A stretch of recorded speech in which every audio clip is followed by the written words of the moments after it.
Bismillahirrahmanirrahim. Thawabul uzlati 'inda fasadiz zamani wa ikhmalidz dzikri wa ikhfa'il makan. Thawabul uzlati, pahalanya uzlah 'inda fasadiz zaman, ketika rusaknya zaman. Zaman itu sebetulnya sama saja, mulai zaman baginda Nabi, zaman Nabi Adam sampai zaman sekarang itu sama saja. Tapi yang dimaksud 'inda fasadiz zaman yaitu 'inda fasadi ahli zaman, orang-orang yang ada pada zaman itu yang rusak. Oleh zamannya ya ini aja, pagi matahari terbit, sore matahari terbenam, malam gelap tidak ada lampu, siang panas lampunya gede matahari. Itu saja zaman. Jadi maksudnya di sini, bila mana keadaan sudah rusak, rusak ini bukan berarti bangunan-bangunannya roboh, tidak. Rusak yang di sini dimaksudkan adalah rusak urusan agamanya. Ketika orang-orang sudah meninggalkan agama, ketika orang-orang sudah meninggalkan menghadap Allah, mereka justru menghadap kepada makhluk-makhluknya Allah. Mereka meninggalkan memikirkan akhirat, tapi mereka justru malah memikirkan dunia yang fana ini.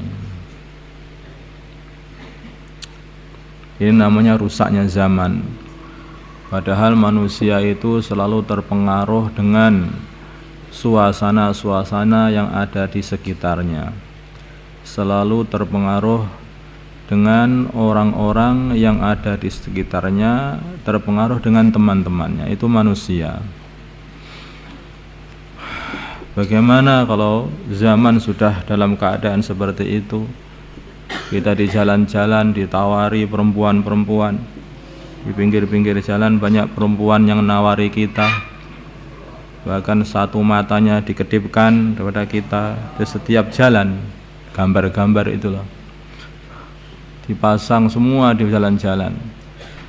Ketika kita tertunduk, itu pun ada maksiat, kita ndangak juga ada maksiat. Terus bagaimana keadaan seperti itu? Bukan hanya itu saja, nanti kalau sudah mulai pilihan lurah, ya dah, maka sudah rusak semua iman. Bukan hanya itu saja, nanti kalau sudah pilihan bupati, apalagi pilihan presiden, wis nggak tahu.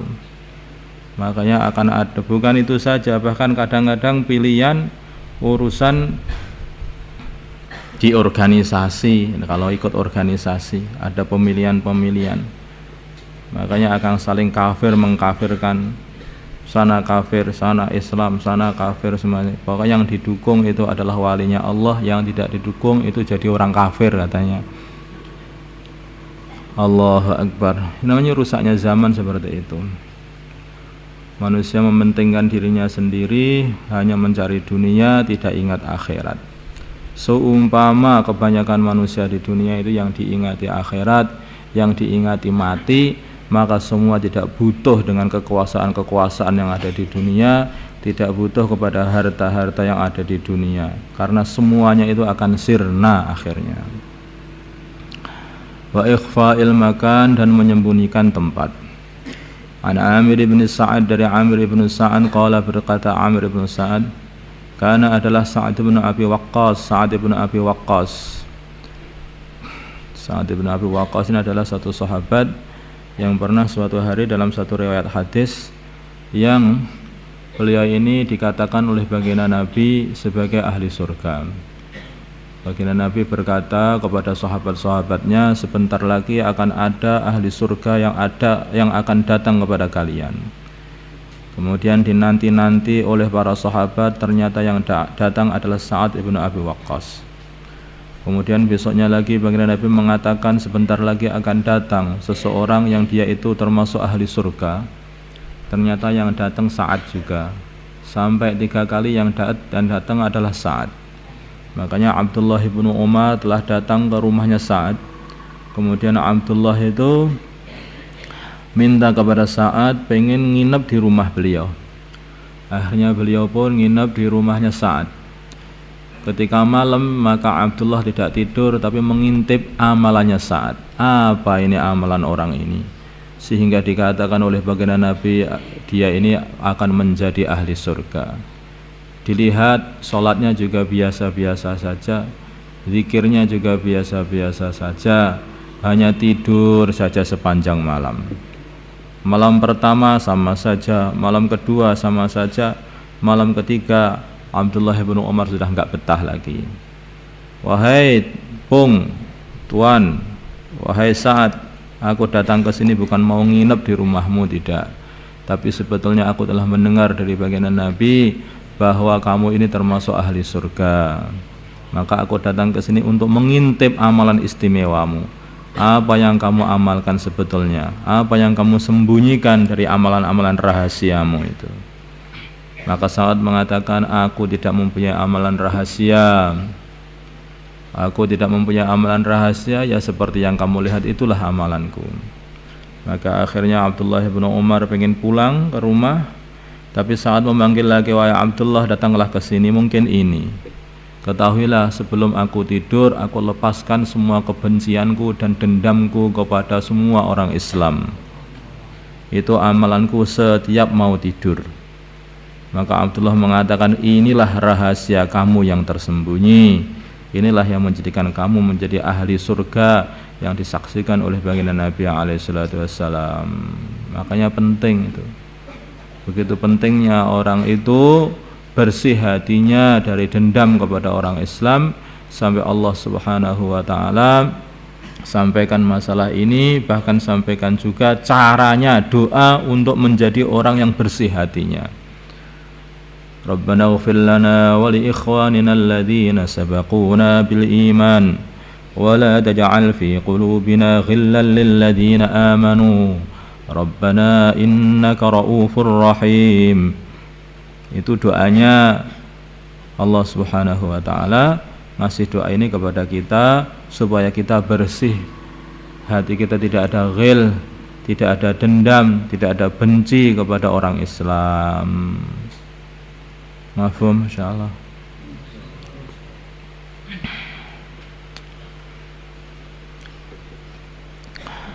Karena adalah Sa'ad bin Abi Waqqas fi ibilihi, di dalam mengembala kuda unta-untanya.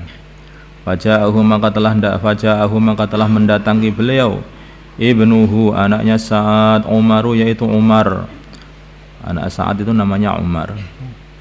Falamma ra'ahu maka ketika melihat Sa'ad, ketika melihat Umar, Sa'ad, ketika Sa'ad melihat Umar, qala maka Sa'ad berkata, a'udzu billahi min syarri hadzal raqib.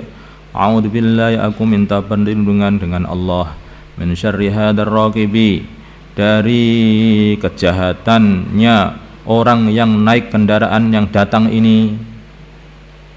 Lihat anaknya datang dengan naik kendaraan menuju dia, maka Sa'ad mengatakan, a'udzubillahi min syarri hadzal raqib, ya Allah lindungilah aku dari jahatnya orang yang naik kendaraan ini. Kenapa dikatakan jahat? Ini akan kita bahas nanti setelah ini. Fanazala maka anaknya Sa'ad telah turun dari kendaraannya. Faqala maka anaknya Sa'ad berkata lahu kepada Sa'ad, anazalta fi ibilika wa taraktan nasa yatanaza'unal mulka. Anazalta, apakah kamu ngangon fi ibilika, unta-untamu, mengembala fi ibilika, unta-untamu, wa tarakta, dan kamu meninggalkan annasa, manusia, yatanaza'una, saling berebut, al mulka, kerajaan.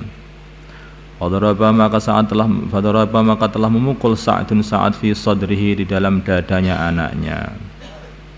Maksudnya anaknya itu datang kepada Sa'ad supaya Sa'ad itu ikut pemilihan lurah, gitu loh.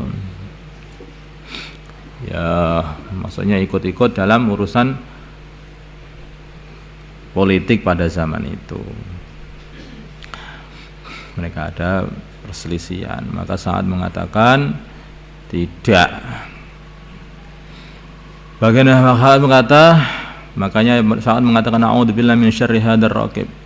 Aku minta perlindungan kepada Allah dari kejahatannya atau keburukannya orang yang mengenai kuda ini. Nanti kalau aku terseret untuk masuk dalam politik, maka hancurlah diriku. Akhirnya lesan itu tidak akan selamat, selalu saja ngerasani wong Islam, ya dah. Dan selalu pengen menghancurkan orang Islam yang lain hanya untuk mencari dunia yang fana ini saja. Waqala, dan berkata saat uskut, diamlah kamu.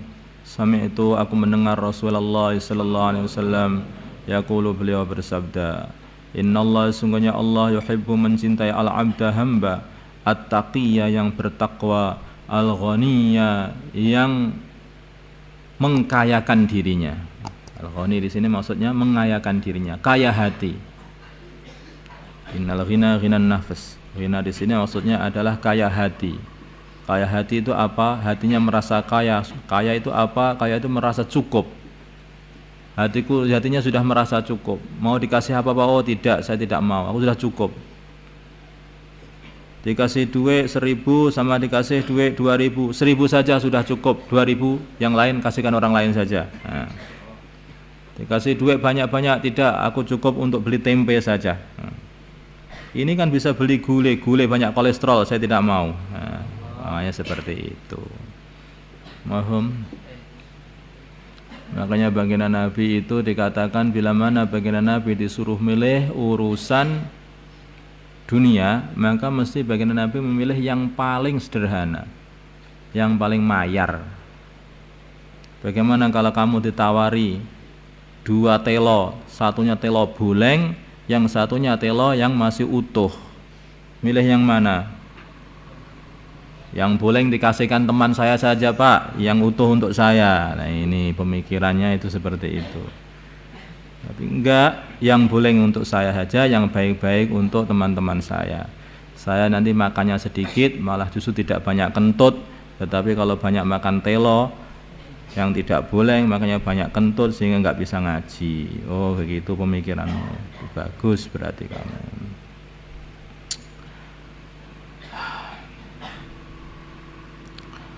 Al-khafiyya, yang samar, maksudnya yang tersembunyi. Jadi orang yang disukai oleh Allah adalah hamba takwa tersembunyi, tidak suka masyhur-masyhuran.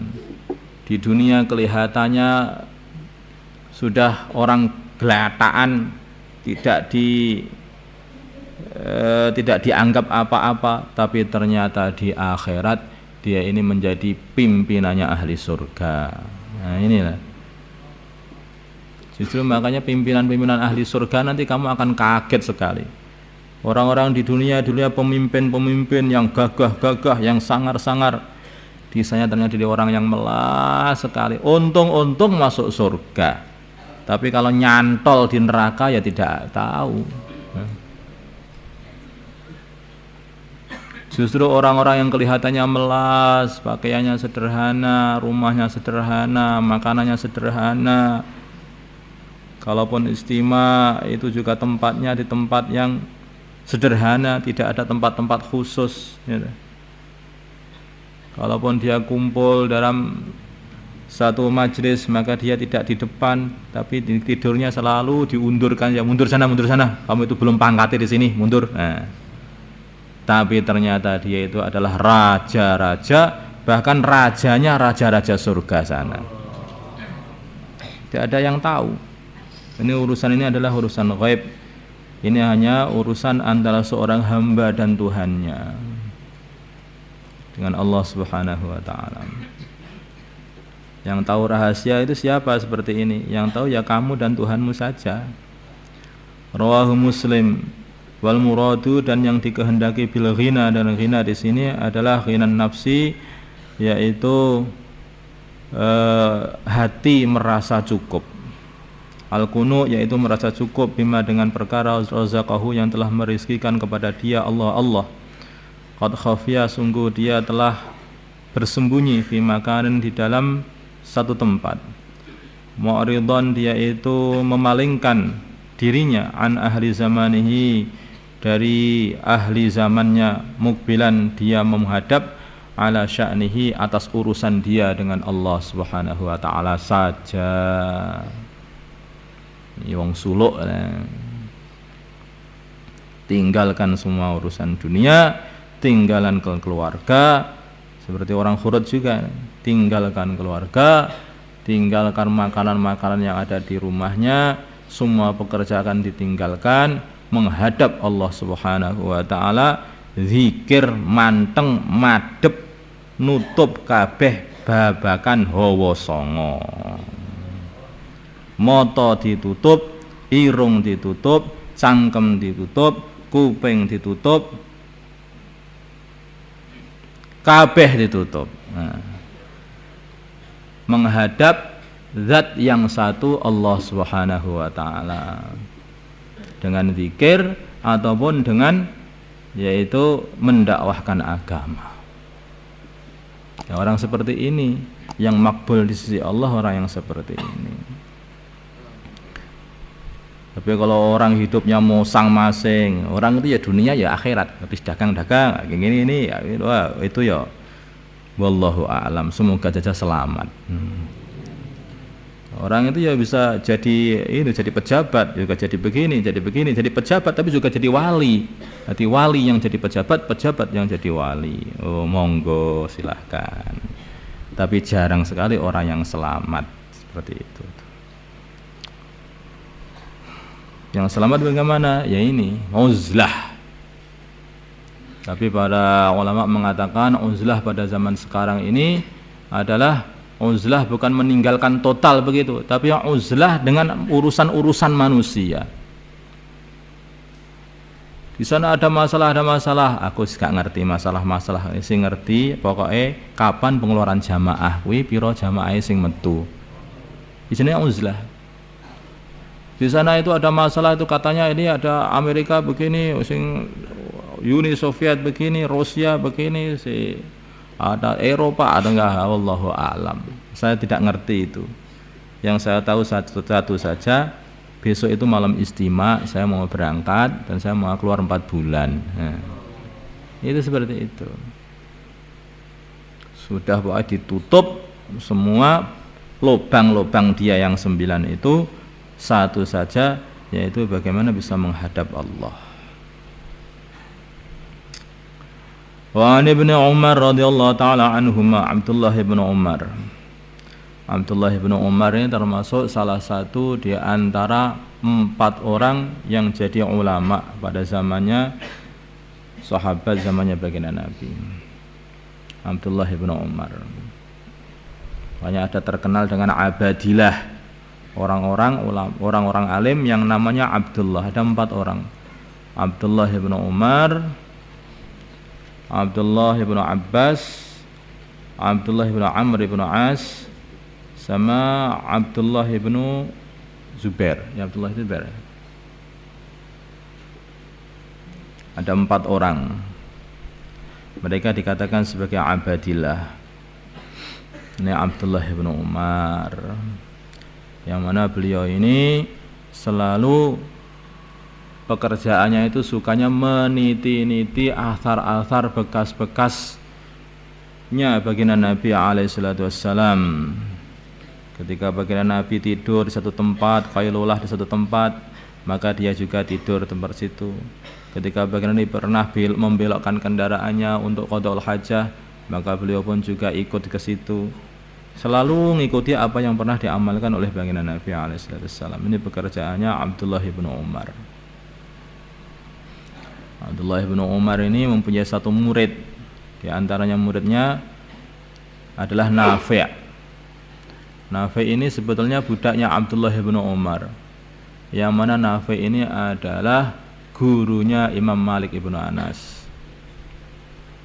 Kalau Imam Bukhari mengatakan satu sanad hadis yang paling tinggi nilainya dikatakan sanad emas. Itulah sanad dari Imam Malik, dari Nafi', dari Abdullah bin Umar. Itu adalah sanad emas, sanad yang sangat-sangat sahih. Dari Malik, An-Nafi', an Ibnu Umar. Siapa itu Nafi' itu? Muridnya Abdullah bin Umar. Itu adalah budaknya Abdullah bin Umar. namanya budak, tidak punya programnya semua mengikut programnya tuannya, ikut saja sama Abdullah bin Umar, jadilah Nafi' orang yang paling pintar pada zamannya itu. Nafi' bin Umar. Di samping Nafi', Abdullah bin Umar juga mempunyai murid lagi, yaitu namanya Mujahid. Mujahid ini sebetulnya kebanyakan beliau ini mengambil ilmu dari Abdullah bin Abbas, salah satu abadilah yang saya sebutkan tadi. Dia itu muridnya Abdullah bin Abbas, dia telah mengambil ilmu tafsir dari Abdullah bin Abbas, dan hadis, tafsir. Namanya Mujahid. Mujahid ini juga budak juga, namanya Mujahid ibnu Jabr.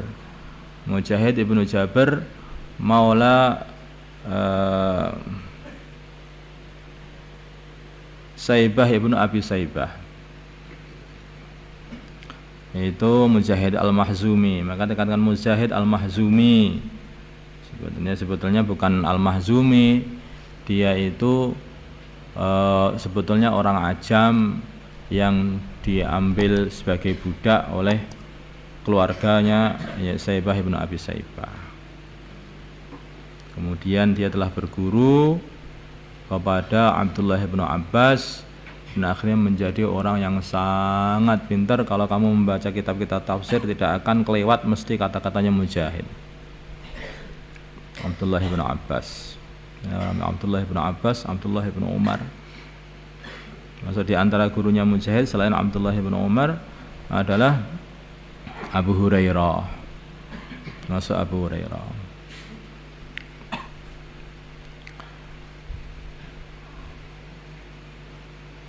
An Ibnu Umar, dari Abdullah bin Umar, Abdullah putranya Sayyidina Umar radhiyallahu taala anhuma, anna Umar, sungguhnya Sayyidina Umar, kharaja telah keluar ilal masjid, ke masjid.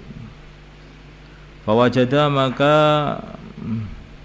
Umar telah mendapati Mu'ad dan Mu'ad inda qabri Rasulillah, di sisi Mu'ad bin Jabal, inda qabri Rasulillah, di sisi kuburannya Rasulullah sallallahu alaihi wasallam. Ya, bagi beliau menangis. Faqala, maka Umar berkata kepada Mu'ad, ma yubkik, apa yang menyebabkan kamu menangis wahai Mu'ad? Qala, Mu'ad berkata, hadisun, yang menyebabkan aku menangis adalah satu hadis, sami'tuhu, yang telah aku dengar dari baginda Nabi alaihi salatu min Rasulillah, dari baginda Nabi sallallahu alaihi wasallam.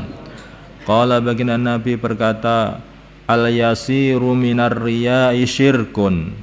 Al-yasiru, sedikit, minar riya'i, dari riya. Riya itu orang yang beramal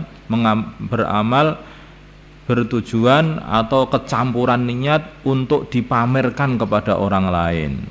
Oh, yang mumpung ada ustaz saya mau salat yang banyak-banyak, mumpung ada fulan maka minta ngamal seperti itu. Sedekah, ditulisi tempat sedekah. Sedekah mungkin sedekahkan roti atau apa, rotinya ditulisi sedekah ini dari fulan bin fulan. Nah, mungkin nggak tahu kalau mereka kalau bertujuan supaya dia itu kondang, itu namanya juga akan juga riya juga. Karena tidak karena Allah, supaya dikatakan sebagai orang yang ahli ibadah, orang yang ahli sedekah, orang yang ahli bayan, ahli pidato, orang yang ahli ilmu, orang yang semua itu adalah riya. Pokoknya yang supaya dikatakan orang itu semuanya riya.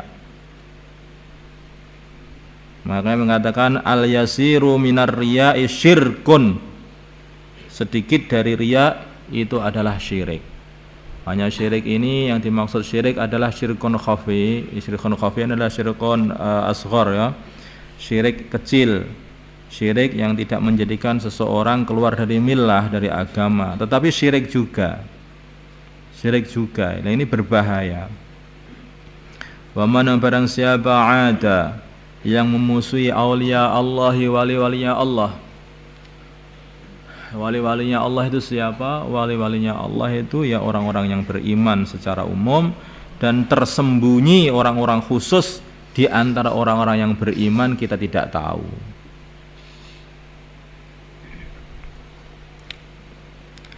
Faqad baraza, maka sungguh telah menantang, maka sungguh dia telah menantang Allah bil muharabati, untuk perang. Wa innallaha, sungguhnya Allah, yuhibbul abrar, mencintai orang-orang yang baik, al adqiya, yang takwa, al akhfiya, yang tersembunyi. Enggak usah kondang-kondangan, pokoknya sembunyi, beribadah kepada Allah, takwa kepada Allah, berbuat baik. Enggak usah kondang-kondangan. Doa pada waktu malam kepada Allah Subhanahu wa taala. Maka dikatakan kurang lebihnya dalam satu hadis, at'imut ta'am wa absus salam wa silul arham wa sallu bil laili wan nasu niyam, wa sallu bil laili wan nasu niyam, dan tadkhulul jannata bis salam. Kamu ngasih makanan, kamu ngasih, sebarkan salam, assalamualaikum, assalamualaikum. Ifsa'us salam itu apa maksudnya? Maksudnya ifsa'us salam adalah menyebarkan salam, dan tidak dikatakan seseorang sebagai menyebarkan salam kecuali mengeraskan salam. Harus dengan mengeraskan. Assalamualaikum. Di toko assalamualaikum. Apa di masjid assalamualaikum. Banyak orang assalamualaikum yang keras. Bukan assalamualaikum, ketemu nggih monggo mohon maaf mbuh nggih. Pikirane sego akhirnya teko ayo mohon maaf nggih ampun lho sarapan. Kebanyakan orang kalau tanya urusan makanan enggak sungkan. Tapi kalau orang itu tanya urusan agama sungkan. Pun salat, mau mboten berani, mboten wantun kula niki maca. Nggih ta? Enggak berani. Enggak akan berani dia.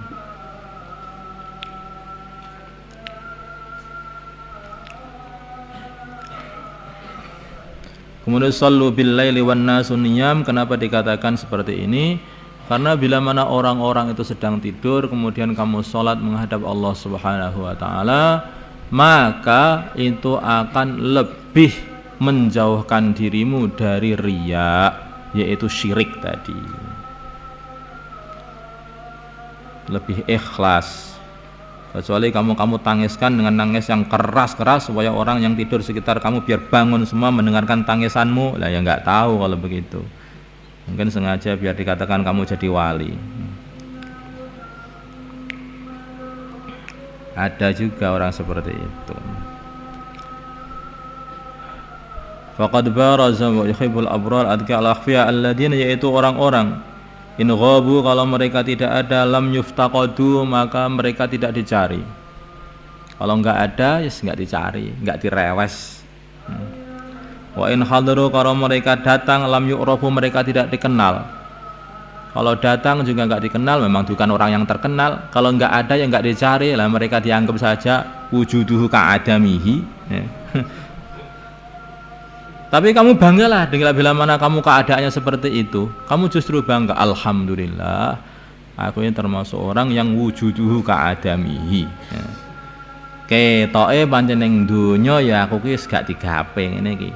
Tapi titenono kabeh wong sak majelis ben ngerti kabeh, ning akhirat besok ternyata pimpinannya aku. Nah, itu malah justru bangga. Ojo ndesal ben kondang. Oh tidak, belum tentu kondang. Yang jelas di akhirat nanti malah jadi kewirangan. Wallahu a'lam.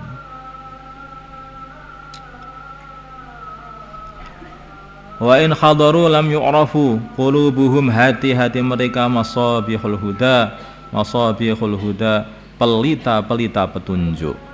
Hati-hati mereka itu begitu padang, keluar dari mulut mereka hikmah, sehingga mendatangkan hidayah. Hati mereka itu dikasih petunjuk oleh Allah Subhanahu wa taala. Atau begini, hati-hati mereka ini dikasih petunjuk oleh Allah sehingga kayaknya hati mereka itu seperti pelita, begitu terang, begitu jelas. Yakhrujuna, mereka keluar min kulli ghabra mudlimatin, dari setiap debu yang gelap. Apa maksudnya ini? Wallahu a'lam. Mungkin yang dimaksud adalah mereka keluar dari fitnah-fitnah dunia yang digambarkan seperti debu-debu yang gelap. Wallahu a'lam. Dunia itu apa? Maka Imam Syafi'i menggambarkan dunia ini kepada murid-muridnya gimana? Inna lillahi ibadan futana talaqud dunya wa khaful fitana nadaru fiha falamma alimu annaha laysat lihayyin watana ja'aluha lujjadan wattakhadhu salihal a'mali fiha sufuna. Imam Syafi'i. Ada orang-orang yang pinter, kata Imam Syafi'i. Innalillahi ibadan futana. Allah mempunyai hamba-hamba yang pinter-pinter. Talaqud dunya wa khaful fitana. Mereka telah mencerai dunia karena takut fitnah musibah yang mengenai dia, musibah dunia. Nadaru fiha falamma alimu annaha laysat lihayyin watana. Ketika mereka melihat dunia, mereka faham bahwa sebetulnya dunia itu bukan tempat untuk ditempati, tapi hanya tempat lewat saja. Ja'aluha lujjatan wattakhadhu salihal a'mali fiha subuna. Akhirnya mereka jadikan dunia ini hanyalah sebagai kapal untuk melewati, untuk lewat saja, yang tujuannya adalah akhirat.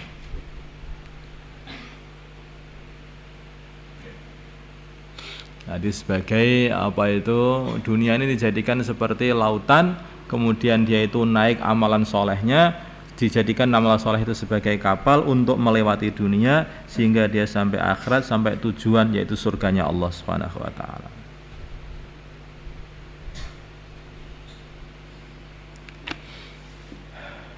Ya biasa. Dunia memang begitu. Dunia ini digambarkan oleh baginda Nabi adalah seperti wanita yang tua. Seperti wanita yang tua. Sudah tua tetapi endel. Tahu. Dia itu berhias dengan perhiasan-perhiasan yang sebetulnya perhiasan-perhiasan itu sama sekali tidak menjadikan wanita ini jadi cantik. Hanya laki-laki yang makan mata keranjang saja yang mau sama orang tua seperti itu, yang sudah tidak cantik kok berhias, tambah jelek sebetulnya. Kemudian ditanya, wahai dunia, kenapa gigimu kok rontok semua? Gigiku rontok ini ditendangi sama pendekar-pendekar akhirat. Ketika aku rayu malah susu nonjok gigiku sampai rontok seperti ini. Maka kalau kamu pengen jadi pendekar, jadilah pendekar akhirat. Siapa itu? Laisa syadidu bisur'ah, innamas syadidu man yamliku nafsahu indal ghadab. Siapa pendekar itu? Pendekar itu bukan orang yang bisa bianting, jika tidak, tetapi pendekar adalah orang yang bisa menahan dirinya. Insyaallah semoga kita dapat ambil manfaat.